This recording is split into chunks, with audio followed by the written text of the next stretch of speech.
Welcome to MyCounselor.Online. I'm Cassie, and this is Asking for a Friend. Asking for a Friend is where you get to submit a question, and I get to track down one of our therapists and get them to answer your question.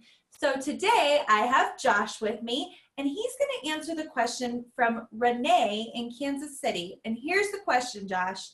Is it possible to heal from depression without seeing a doctor or a counselor? So what do you think, Josh? Is it possible?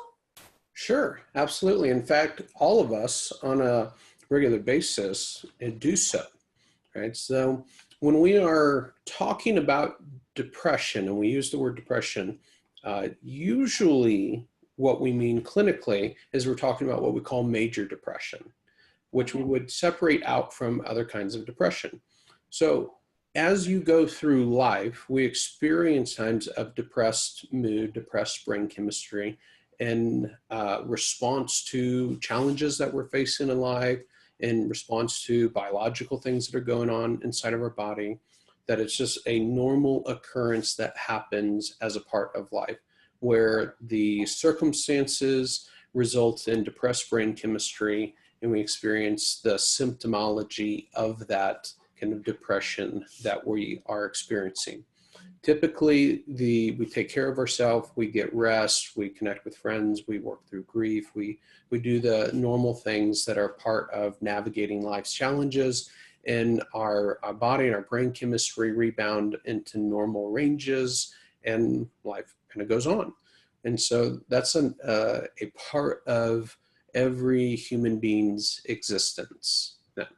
So typically, when we're talking about depression from a clinical standpoint, what we mean is major depression. And major depression is when the brain chemistry gets so depressed that we kind of get stuck in that place, that instead of being able to rebound back up into its normal levels and allow our normal ability to process life as ourself, and with all of our emotional and mental faculties about us, we get kind of stuck in this depressed state. Now, sometimes we can get out of even a major depression, a mild major depression, without engaging in therapy or medication or any other kind of treatment of that sort, through homeopathic or self-help approaches, right?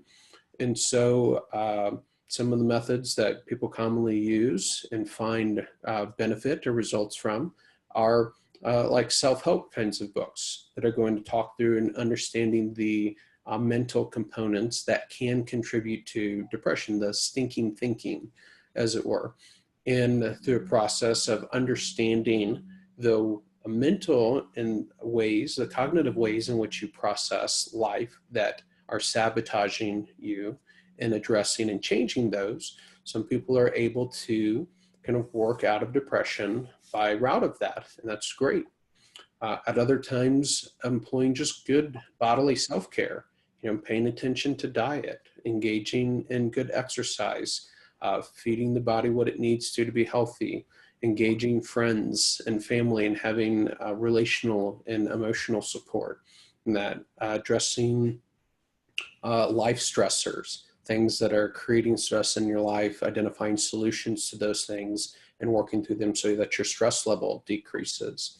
These are all things that are homeopathic in nature, that have a positive influence on brain chemistry and can help a person in mild depression be able to get out of that and be in a normal place of functioning.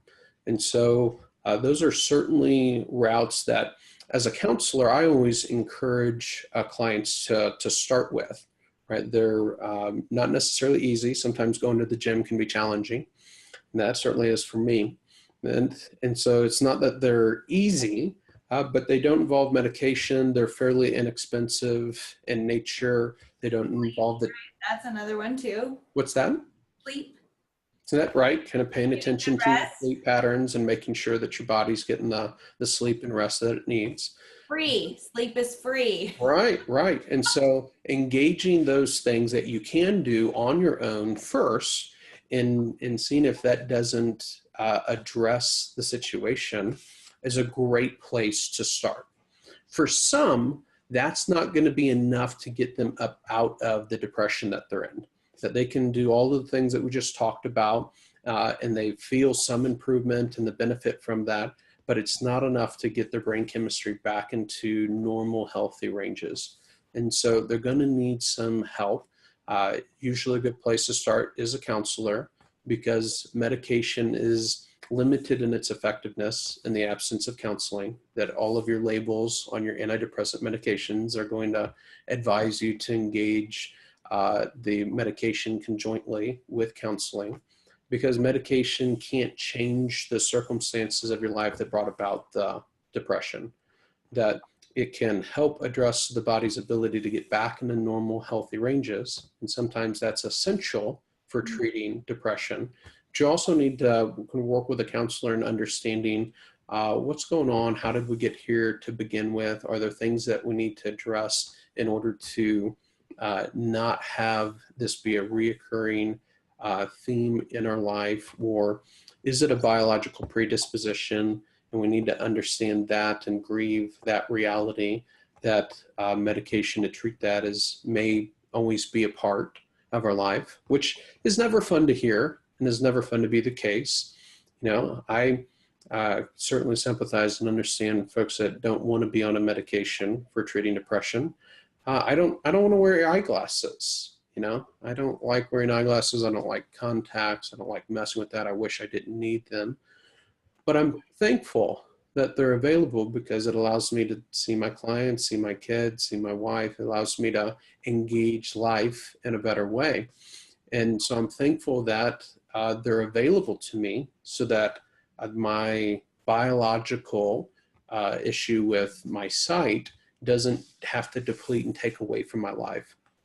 And if you're a person whose biology would dictate that you are going to need a antidepressant or medication in order to keep your brain chemistry in normal, healthy ranges, I would encourage you to approach it like that you wouldn't see it as a personal fault or deficit, just a reality of sin's effect on our bodies and the brokenness of the world that we live in right now, and to be thankful that they're available so that depression doesn't have to rob you of the joyful life that God has created you for.